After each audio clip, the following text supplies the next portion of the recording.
O que é um pagão? Essa foi a pergunta do nosso amigo Arthur no dia de hoje. Antes de responder essa pergunta, eu peço que você se inscreva em nosso canal, ative o sininho, porque pretendemos aqui todos os dias estar trazendo um vídeo para vocês a fim de inverter o sentido.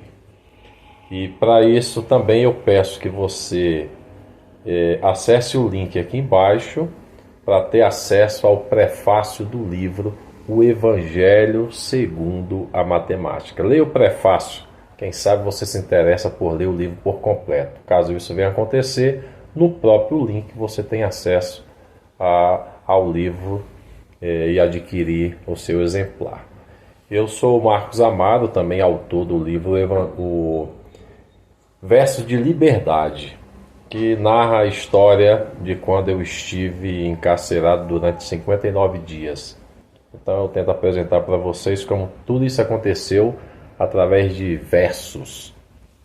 Se você tiver interesse no livro Versos de Liberdade, você entra no comentário e faz a solicitação que a gente envia para você. Bom, sobre o que vem a ser pagão, eu gostaria de dar aqui a minha resposta do que eu entendo a respeito e aproveitar o vídeo para falar de dois outros assuntos que eu acho que é de suma importância. O ato de levantar a mão e dizer que aceita Jesus como seu único e suficiente Salvador. E a outra observação que eu quero fazer é aquela de você, principalmente o evangélico faz isso, né?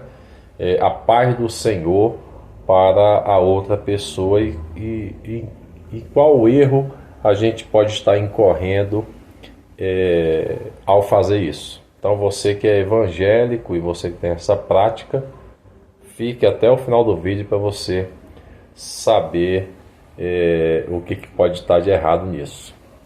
Bom, em relação ao que é um pagão, a gente pode resumir isso e dizer que é a pessoa que não é batizada. A pessoa que não recebe o batismo, seja ele quando criança como católico ou como adulto, enquanto já de maior, né, ele não recebeu aquele batismo na cabeça, ou não foi imergido em uma piscina ou em um rio, essa pessoa então é chamada de pagã. Então, Arthur, se você não tiver passado pelas águas, você é um pagão. E aí nós vamos entender na sua essência que antes não era dessa forma. Para ser pagão era um outro significado, nós vamos tentar entender agora, tá? Então vamos lá. Vamos entender a história e nós já sabemos que em vídeos anteriores que todas as leis, elas são oriundas do direito natural. E o direito natural se remete às escrituras. Então nós temos dois tipos de pessoas. Os que acreditam que todas as coisas vieram a partir de um Criador de todas as coisas, que as pessoas chamam de Deus, mas só que a gente conclui que existem outros deuses. E aí a gente tem que definir muito bem que Deus é esse. Então, para as pessoas que acreditam nas Escrituras, na Bíblia, e tem aquelas pessoas que não acreditam nas Escrituras, na Bíblia. Então, por isso que, por definição, a gente pode ter que os que acreditam nas Escrituras são os crentes e os pagãos são aqueles que não acreditam nesse Criador das Escrituras. Basicamente seria isso. Só que vamos entender como foi que tudo isso aconteceu. Foi mais ou menos assim, ó. Tinha lá Adão e Eva, tiveram lá Caim e Abel. Caim matou Abel, foi retirado da presença de Adão e Eva, que tiveram outro filho de nome Sete. Eles foram tendo filhos e filhos e filhos, e foi tudo crescendo até que Caim conheceu a sua esposa. Naturalmente que essa esposa dele tratava-se de uma sobrinha de alguém da família também, porque eles foram lá, então a descendência foi crescendo até o ponto de que Caim conheceu a esposa dele. E aí, como que a gente pode entender isso? Por exemplo, eu tenho sobrinhos que eu não conheço. Então pode ser que um neto meu venha casar com o filho de um neto do meu irmão, enfim, pode se encontrar lá na frente, se casarem aí. A genealogia da família Amaro, Lima Amaro, pode acontecer isso lá no futuro, que foi o que aconteceu na época lá de Caim. Porém, até então aí não tinha a figura do paganismo, né, do pagão. Ocorreu de no mais à frente o Criador de todas as coisas querer exterminar a humanidade, salvou através de uma arca, no dilúvio, a família de Noé. O que se pode pensar é que ali, já na família de Noé, tinha então descendentes de Caim e descendentes de Sete. Pode ser que dentro da arca, ali a gente tenha dois tipos de linhagens, né? A linhagem de Caim e a linhagem de Sete. E aí, depois de Noé, a história foi acontecendo, né? As coisas foram acontecendo até chegar em Abraão. Então, Abraão era um homem temente ao Criador de todas as coisas. Ele morava num lugar chamado Ur. E aí, o Criador de todas as coisas chamou a Abraão para sair com a parentela dele e ir em busca de uma terra que manasse leite, que iria manar leite e mel. E essa terra era chamada de Canaã. E aí Abraão saiu da sua parentela e foi para essa cidade prometida, né? Essa terra prometida. A partir daí, existia lá uma cidade de nome Hebron, que deu-se então início à palavra hebreu. Então, quem nasce em Hebron seria chamado de hebreu. E aí essa descendência de Abraão passou a ser chamada de hebreu. E aí os hebreus eram os únicos que acreditavam no Criador de todas as coisas. Todos os outros, então, passavam a ser chamados de pagãos, porque acreditavam em outros deuses, principalmente os relacionados à natureza. Deus Sol, Deus Chuva, Deus Trovão. Então essas pessoas aí eram consideradas como pagãos, porque não acreditavam no Criador de todas as coisas. Então, foi a partir daí que os hebreus se diferenciavam dos outros, cananeus, filisteus. E aí a história foi acontecendo até chegar um momento em que o povo hebreu foi colocado como escravo lá no Egito. E lá no Egito eles passaram a ver de perto que existia um outro povo que adorava outros deuses, imagens principalmente. Passado um tempo, o Criador de todas as coisas chamou Moisés para libertar esse povo. E aí a história conta lá como que tudo aconteceu. Se você tiver interesse em conhecer, leia as escrituras. E aí Moisés tirou o povo então do Egito. E esse intervalo de tempo entre sair do Egito até a Terra Prometida, isso aí levou mais ou menos 40 anos. E nesses 40 anos, nessa caminhada pelo deserto, o povo foi se cansando, né? Pô, nunca que chega. A gente estava tão bem lá no Egito, a gente estava escravo, mas pelo menos lá a gente tinha onde dormir, tinha nossa casa, agora está aqui no meio do deserto, enfim, veio aquela reclamação. Até que Moisés, ele se ausentou um pouco, subiu ao monte chamado Sinai, para conversar com o Criador de todas as coisas, que estava inclusive já satisfeito com tanta murmuração do povo. E aí Moisés subiu e deve ter lá conversado com o que é que a gente faz, e foram lá planejar o que deveria ser feito. Então o Criador de todas as coisas foi lá e disse: olha, então vamos fazer o seguinte, me dá uma pedra aí. Aí deu uma pedra lá para ele, escreveu os 10 mandamentos. Moisés foi lá e disse: bom, agora eu tenho aqui um regulamento para levar lá para o povo cumprir. Desceu muito satisfeito, só que o tempo que ele estava lá em cima, Arão, que era o irmão dele, já o povo hebreu que acreditava no Criador de todas as coisas, o que eles fizeram? Arão, faz um bezerro aí, um boi, de ouro aí, para a gente adorar, porque Moisés já deve ter sido morto e o Criador tirou a gente de lá e nós estamos aqui meio que perdidos. Vamos então fazer um bezerro aqui de ouro para a gente. E Arão foi lá e fez o bezerro de ouro, e eles passaram a adorar esse bezerro, deixaram de ser então hebreus, continuaram sendo hebreus, porém pagãos, porque a prática dele era de paganismo. Quando Moisés desce, que vê aquilo dali, quebra aquela pedra com os mandamentos e fica lá meio que entristecido com o pessoal. Então veja só, os hebreus se tornaram pagãos, porque passaram a acreditar em outros deuses. Mas aí disseram para Moisés: não, nada disso, realmente existe o Criador de todas as coisas. Foi lá, largou o bezerro para lá e saiu de pagão novamente para ser hebreu. Só que as escrituras diz que viria Moisés, mas lá no futuro viria alguém que faria algo maior do que o que Moisés havia feito. E de fato, no futuro apareceu um homem que as pessoas chamam de Jesus, que seria o Salvador da humanidade.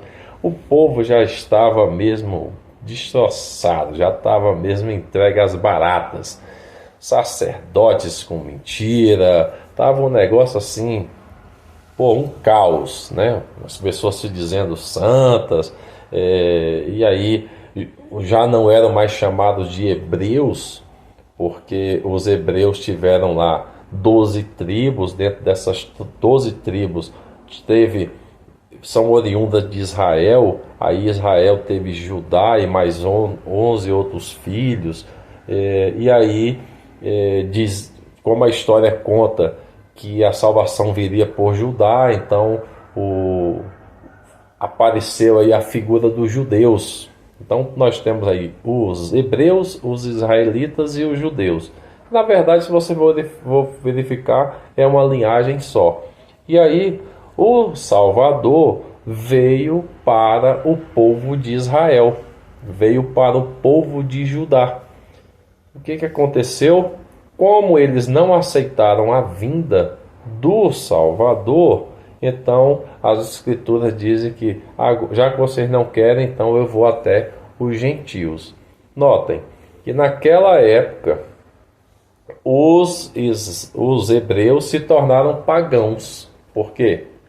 Porque esqueceram o Criador de todas as coisas para lá. Não tinha negócio de batismo não, como tem hoje, como eu falei no início do filme, do vídeo. Pagão é quem não é batizado, mas lá não tinha isso. O que aconteceu? Agora o Salvador indo para os gentios, que são as pessoas que não acreditam no Criador de todas as coisas. Esses gentios agora se tornaram então vamos dizer assim, os judeus, os israelitas, os hebreus, como se fosse uma árvore de judeus, de israelitas e de hebreus, e os gentios que estavam aqui fora foram enxertados aqui dentro. Então diz as escrituras: eu vim para os meus, como os meus não me quiseram, eu fui atrás dos gentios. E no caso, eu me considero um gentio porque até então eu não tenho certeza se eu sou de alguma linhagem de hebreus. Considerando isso, eu agora já não sou mais pagão, mesmo porque eu fui batizado praticamente 3 vezes. Quando eu tinha 18 anos, fui batizado por um padre. Depois eu fui batizado numa piscina. Não foi aceito esses 2 batismos. Eu tive que ser batizado num rio corrente. Então você vê que você, ao ler o livro, o Evangelho segundo a Matemática, você vai ver um pouco dessa minha história e saber por que eu cheguei à conclusão de escrever o livro. Então, Arthur, você vê aí que pagão é aquela pessoa que não acredita no Criador de todas as coisas. Mas agora, atualmente, quem não for batizado é chamado de pagão, mas batizado numa linha de que acredita que o Criador de todas as coisas é o das Escrituras. Beleza? Então, não sei se ficou bem entendido isso aí para você. Só que no passar desse tempo, a gente teve a figura não mais do pagão, nem do hebreu, nem do israelita, nem do judeu. A gente tem a figura do crente. Pessoa que crê é crente. Porém, esse nome crente foi atribuído ao evangélico. O evangélico é crente e o católico é católico. Embora o católico também seja crente porque ele também crê. Mas aí a gente entra nessa confusão aí que nós não vamos tentar explicar aqui agora, mas que existe uma confusão aí, tem. Tem o crente evangélico e tem o crente católico.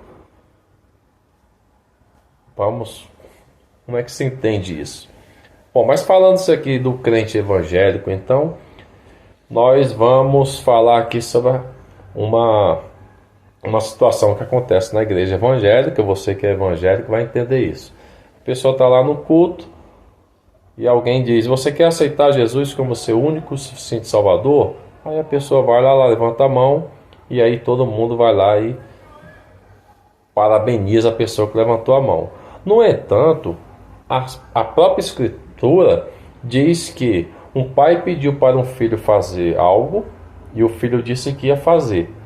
Pediu para o outro e o outro filho, e o outro filho disse que não ia fazer. E ocorreu de o que disse que não ia fazer foi lá e fez. E aí coube a pergunta: quem fez a vontade do pai? Aí foi aquele que disse que não ia fazer, foi lá e fez. Qual a conclusão que nós tiramos aí? Que o tempo é a melhor resposta. Não é a primeira resposta que vale, mas sim o tempo. Então, quando a pessoa levanta a mão, ela tem que ser tão cumprimentada quanto aquele que também não levantou a mão. Porque possa ser que aquele que não levantou a mão é que vai fazer a vontade do Pai, e não o que levantou. Então temos que ter bastante cautela quanto a essa decisão e essa nossa prática. O segundo momento é aquele em que a pessoa, ela, através das Escrituras, é orientada a dar paz para todo mundo. Em qualquer lugar que você chegar, você dá paz. Quem não quiser essa paz, aí essa paz volta para você. Isso é o que está escrito, né, na Bíblia. Só que na prática, o que a gente vê é o seguinte: tem duas pessoas ali com a Bíblia e uma sem.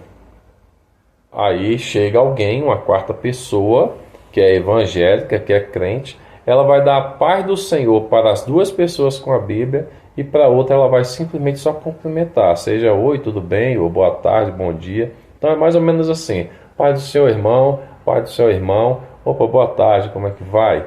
Aí ela vai fazer isso, contrariando o que está nas Escrituras, que deveria dar paz para todo mundo. Mas ela vai dar paz para quem ela acha que está em paz, e quem está em guerra ela vai simplesmente ignorar. Qual o efeito disso? O efeito é um descumprimento das Escrituras. O segundo, uma indelicadeza sem tamanho, porque você há de cumprimentar todas as pessoas.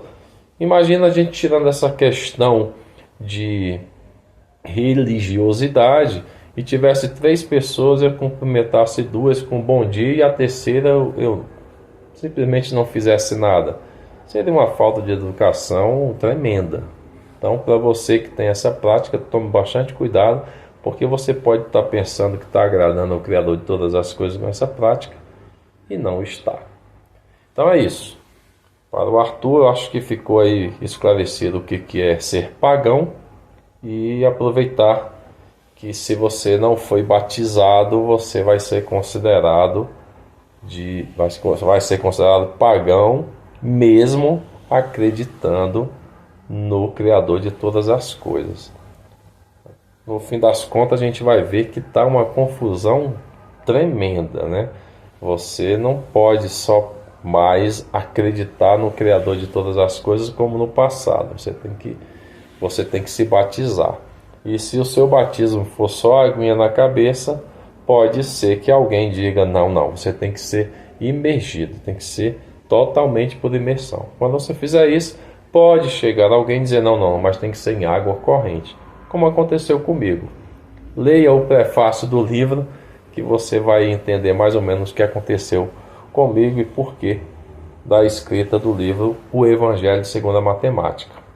Até o próximo vídeo. Marcos Amaro, Invertendo Sentidos.